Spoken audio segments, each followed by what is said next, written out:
bloodlust.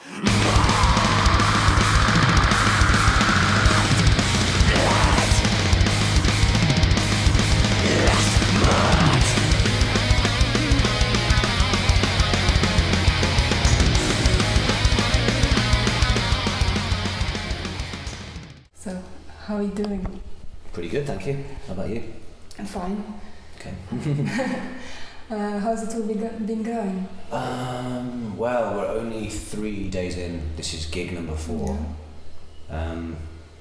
It's been fun. Been quite chaotic because you've got 3 bands. Each one has its own kind of stage show. Obviously, Monomoth has a very lavish presentation, but Hell have quite a lot of stuff, and we have a bit. So logistically, it's been a bit of a nightmare. And obviously it's not cool as the support band if we run over. So there's been a few issues with the AA crew getting pissed off at us. But yeah, I think it's going to work, just settling in, you know, and getting used to playing for their audiences, you know, because most of the crowd on a typical night seems to be people that have no idea who we are. So like the first gig in Germany, that was 3,000 people, but I would say maybe 15 reacted at all, and the rest were just staring at us, looking really confused, you know. So it's going to be, you know, kind of fun just adapting to this, because it's just not our audience, it's not the kind of people we play to normally. So I guess we'll learn a few things along the way. Yeah, it was really surprising when I saw your name announced on this tour.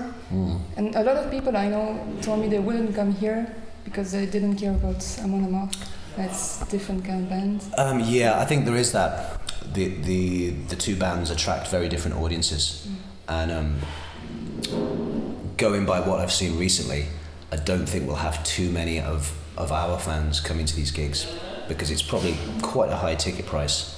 And that's a lot of money to put out there if the band you want to see is only playing for 40 minutes, which is the situation.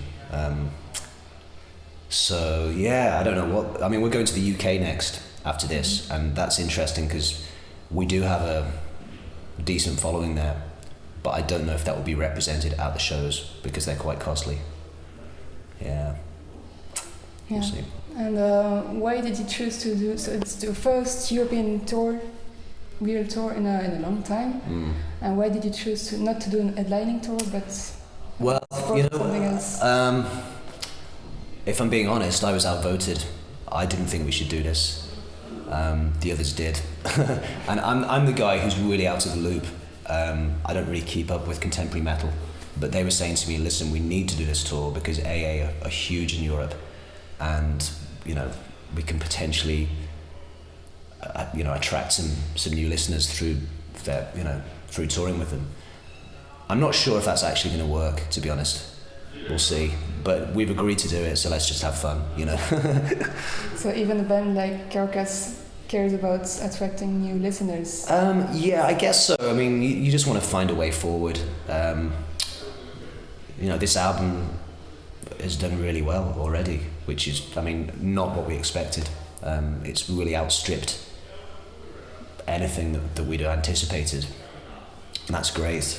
But I think when we agreed to do this tour, people had very low expectations for the album. So I don't know if there was enough confidence where people were thinking Carcass could do a headlining tour in Europe. I don't think anyone was confident enough about that. So if the album's doing well, then you can expect the next tour to be a headlining tour? Yeah, maybe. I'd like to. But there are other opinions involved.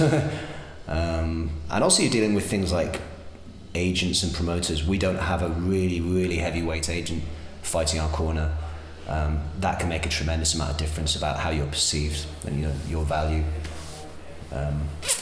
So we do have an agency in Germany, but I guess that's kind of a different scenario where they take care of stuff that we don't want to take care of, but it's not like being on a huge thing like the agency in the UK or something where they're very dominant and they can really almost force you down people's throats, And so you released the new album this year. It was the first since 17 years, I think. Who had that idea of doing a new album after the reunion shows? Well, the idea was always mentioned wherever we went.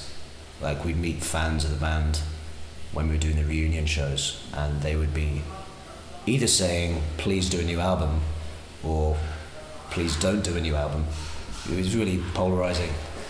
But it wasn't even an issue at that stage. It wasn't possible because of the lineup at the time, because half the band was in Arch Enemy, and that created a very awkward situation for them, because that's their priority. Carcass was just a secondary thing. So if they had done an album with Carcass, it would have been kind of annoying for the rest of Arch Enemy, and it would have messed up their schedule. So as long as that lineup existed, it couldn't happen, even if we did want to do something, which privately Jeff and myself did. Further down the line, like 2010 I think it was, that lineup disintegrated. Mike and Daniel said, look, we're just too busy with Arch Enemy now. So that chapter was closed, and it gave me and Jeff the chance to actually seriously consider doing a record. So we got together and started writing, and once we realised it was going to work, we just got busy and there was momentum. We wrote a load of material reasonably quickly, and suddenly we were in the studio. Yeah, it was good. And how did you recruit the two new members? With Dan, the drummer, that goes back a long way, because he was playing with a Belgian band called Aborted, who played on one of our US tours, and I'd seen him play and I knew he was great, so I just kind of kept him in mind as being the guy to approach if we ever had a problem with Daniel later, and we did. So yeah, Dan Wilding was always number one choice in my mind anyway, and he's a big factor in the album. Because of the way he plays drums, it's very inspiring, and I'd bring in a load of ideas. Often he'd have his own suggestions about arrangements or tempos, and it would just improve what we already had. So that was killer. With Ben, our guitar player, he came in later. Really, we didn't agree that he was in the band until after the album was done. You know, the whole recording was done as a three-piece. That was Jeff, Dan, myself, and then I guess around New Year, we sort of made the decision that Ben was going to be the guy to come into the group. We got busy practicing for these Underworld shows in London in March. So yeah, he's been around for a while now. Yeah. And how is it going with that new lineup? Great. Yeah, it's brilliant because everybody lives in the same country, so we can practice, which wasn't really the case before. That was really tricky. You know, I just think the band's a lot tighter now, and that's not a reflection on Michael and Daniel, because they're superb musicians and they're very professional, but it's not the same thing if you don't play together regularly. With us, we do now, and to me it just feels a lot healthier. It feels more like a group rather than a bunch of musicians coming from different locations.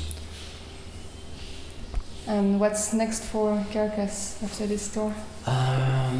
Well, this takes us to the second week of December, so yeah, it's almost Christmas by then. In January, I think we're doing the 70,000 tons of metal thing. It's a cruise ship somewhere. I guess it starts off the coast of the States or something.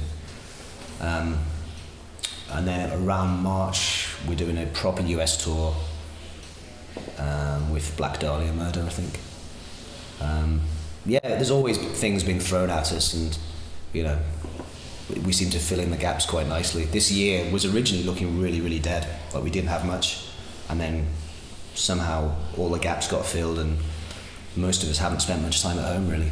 Yeah, so it's like a full-time thing. Absolutely, yeah. And it will certainly be like that next year. You know, this is what we're doing. We want to make the most of it.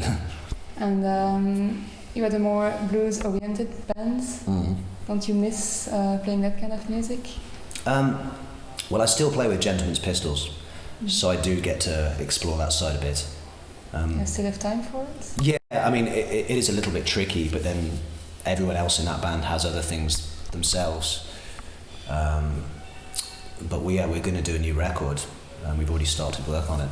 So I guess I'll sort of, after I finish this tour, I'll have a couple of days rest, and then we'll get back to doing that stuff. They're impossible to compare. I mean, it's such a different vibe. With this, you have to be on your toes for every second you're on stage because there's a lot of change in the music, and you don't really have much space to improvise or relax or anything. You have to be regimented and on top of it. With Gents, there's more oxygen in the music. It breathes, and you can make it a little bit different every night if you want to.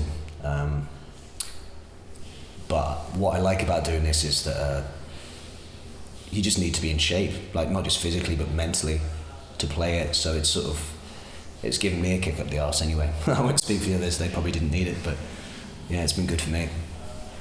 And another question I had is, do you notice differences in the metal scene now and in the late 80s, early 90s? Yeah, completely. To me, it's just, there's no resemblance between then and now. It's become a really big industry. I think it's great because metal's huge, and that can't be a bad thing. But yeah, I mean, I guess the main thing I noticed was the whole industry of large metal festivals, because that did not exist when we were going originally. I've said this before, but I think the largest show we played in the old days would have been maybe 4,000 people in Poland. And then as soon as we came back to do reunion stuff, we're playing to 30,000 people here, 40,000 there. So it was pretty shocking for me. I'd never done anything like it. So the first few gigs, I was just lost. And then eventually you get used to it, and that becomes your new level. And, it's just like playing in a pub to 50 people. It's the same thing, But at first, I was pretty freaked out. Yeah. And do you like playing such big festivals? I do. I mean, it's a load of fun. But I do prefer playing indoors, definitely. I think there's something about the energy. If you have a confined space, to me it just feels more focused, and you get a reaction off the audience a lot quicker. You can tell if something's working or not instantly. Whereas at a festival, sometimes I've played a whole set and I've had no idea if it went well, because you're just seeing a sea of heads in the distance, really. So, the festivals help us survive, if I'm really honest, because you get paid reasonably well at a festival. When you're doing clubs, not so much. But from a playing perspective, I prefer clubs completely. Yeah. And you said earlier you didn't really follow the current music scene, metal scene. So what bands are you into at the moment, if you had to give any advice? How do you mean? A CD you really listen to, or something you like? Goodness, that's a good question. I'm really kind of stuck in listening to kind of hard rock and early heavy metal. That's my favourite area of music. I mean, I like other stuff like blues and soul too, but I love the stuff that sort of happened around the early 70s through to the early 80s. So I love the new wave of British heavy metal, because that's when I was first getting into music. So, it's a fond memory for me, just buying those 7-inch records, and you really felt something was exciting was happening in the UK for that music, which I don't really think, I'm not a youngster anymore, but I don't feel that way about British music right now. And I also still like some 70s bands. I mean, the last few months I've listened to this group called Detective quite a lot, and they're on Swan Song Records, which was Led Zeppelin's label. And this was like a sort of super group of Americans and Brits. They did 2 albums, but it's kind of in that 70s hard rock style with just a great drummer and really good feel. I still love Stray Dog, Budgie, all that stuff. But then, I also love Tank and Motorhead and things like that too. Yeah. Okay, thanks. Do you have anything else to say? I don't know. I guess we're really chuffed to be playing in Belgium again, because it went pretty well last time. When was last time? I think the last time was Grass Pop. It was an insanely hot day. That's the main thing I remember about it. But we were a last minute addition because somebody cancelled. Maybe it was Mastodon or something. But the audience was quite responsive, actually. Considering they weren't expecting to see us, we did get something back from them, which was lovely. And this venue's killer. Everyone had told me, you know, it's going to be really nice. So we'll see how it goes. I mean, as I said, it's not really our audience. So if we get anybody on our side, that's good news, you know. We're just trying to have a bit of fun with it, I suppose. Okay, thank you very much. Oh, thank you. Cheers.